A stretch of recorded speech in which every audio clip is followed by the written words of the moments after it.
Hello everyone, today I will show you how to set on inch page margin in Google Docs.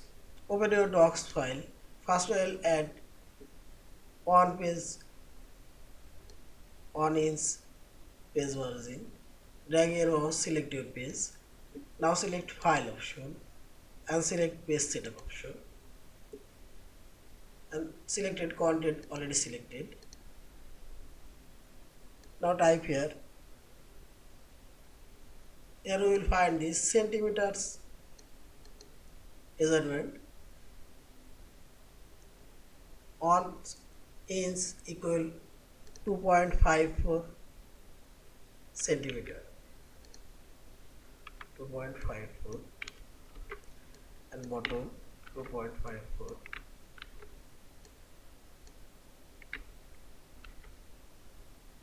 Now simply select OK and see this 1 inch margin already added. Now I will add whole document 1 inch and simply select here whole document, type here 2.54, that means 2.54 centimeters equal to 1 inch. Now select here